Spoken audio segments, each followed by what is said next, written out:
दोस्तों ये बात है 8 मार्च 2014 की, जब मलेशिया की एक फ़्लाइट कोलंबोर से टेक ऑफ करती है ताकि चाइना के शहर बीजिंग में जा सके। इस फ्लाइट में 227 पैसेंजर्स, 2 पायलट्स जो जहाज़ की कमांड को संभाले हुए थे और 10 कैबिन क्रू मौजूद थे। जो पायलट इस जहाज़ की कमांड को संभाल रहे थे, जिनमें से एक का नाम जो सीनियर पायलट ज़ाहिरी अहमद शाह, जिनकी एज 53 साल थी, और इनके साथ को पायलट फारिक अब्दुल हमीद थे, जिनकी एज 27 साल थी।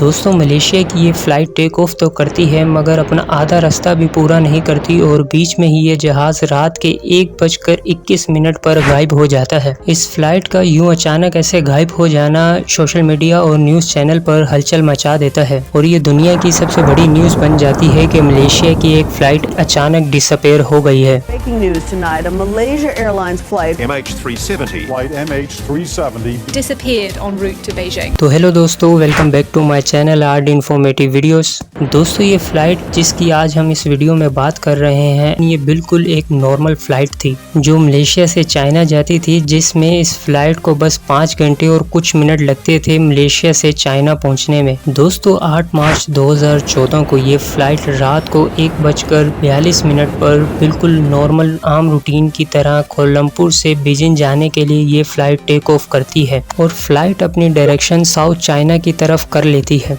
शुरू के 20 मिनट तक सब कुछ नॉर्मल चल रहा था और रात के 1:09 पर यह फ्लाइट अपनी current location air traffic control को भी बताती है। और जब यह फ्लाइट रात के 1:19 पर वियतनाम के एयर जोस्टिक में जाने लगती है तो कोलालमपुर के कंट्रोल टावर से फ्लाइट के कैप्टन ज़ाहिरी अहमद शाह से बात भी करती है। Malaysian 370, contact Ho Chi Minh 120.9, good night. Good night, Malaysian 370.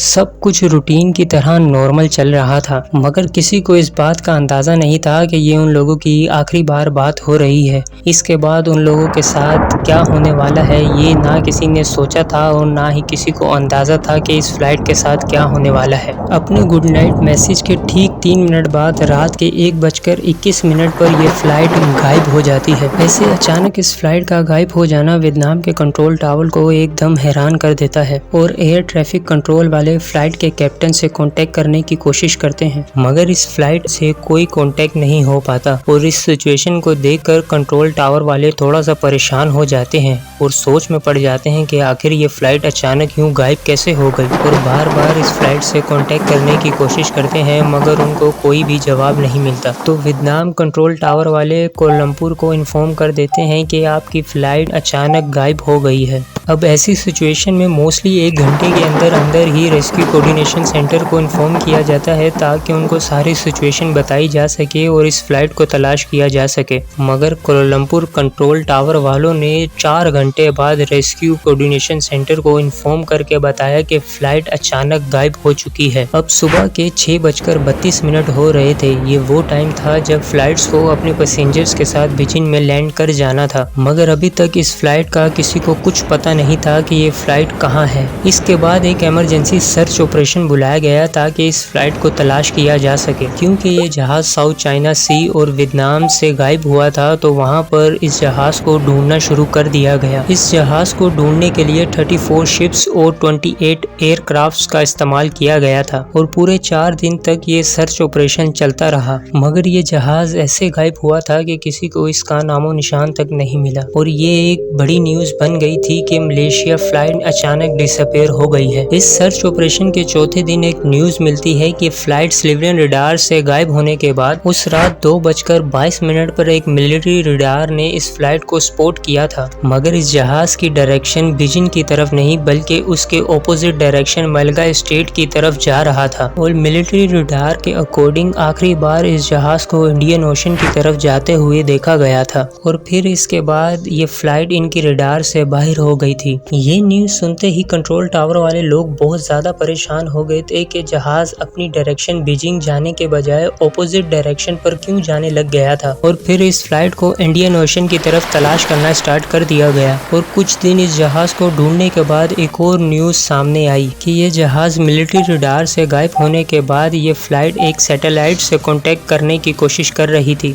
ऐसा मोस्टली तब किया जाता है जब फ्लाइट का अपना कम्युनिकेशन सिस्टम खराब हो जाए या किसी किस्म की प्रॉब्लम आ जाए तो सैटेलाइट से कांटेक्ट बनाकर उनसे हेल्प ली जा सकती है। और 5 घंटों तक ये फ्लाइट इंडियन ओशन पर फ्लाई करता रहा था और सुबह के 8:19 पर यह फ्लाइट आखिरी बार उस सैटेलाइट से फिर कांटेक्ट बनाने की कोशिश करती है और फिर इसके बाद इस फ्लाइट का कुछ पता नहीं चलता। इस फ्लाइट MH307 को टोटल 8 घंटे लगे थे कोलंबपुर से इंडियन ओशन तक जाने के लिए और इस जहाज में टोटल फ्यूल भी इतना ही था। कुछ लोगों का तो ये भी मानना है कि फ्लाइट फ्लाई करते करते ही फ्यूल ख़त्म होने की वजह से इंडियन ओशन में ही कहीं क्रैश हो गई थी, पर इसका कहीं कोई सबूत नहीं मिला कि इस फ्लाइट के साथ आखिर हुआ क्या था। और जब इस जहाज़ को इंडियन ओशन में सर्च किया गया तो इस जहाज़ का कोई नामो निशान तक नहीं मिला। इस फ्लाइट को ढूंढना बहुत ज़्यादा ज़रूरी हो गया था क्योंकि सब लोग यही जानना चाहते थे कि आखिर उस दिन हुआ क्या था और ये फ्लाइट अपना कंट्रोल खोकर इंडियन ओशन की तरफ क्यों चली गई। कुछ साल बहुत कोशिश करने के बावजूद भी इस फ्लाइट को नहीं ढूंढा जा सका और 3 साल बाद $160 मिलियन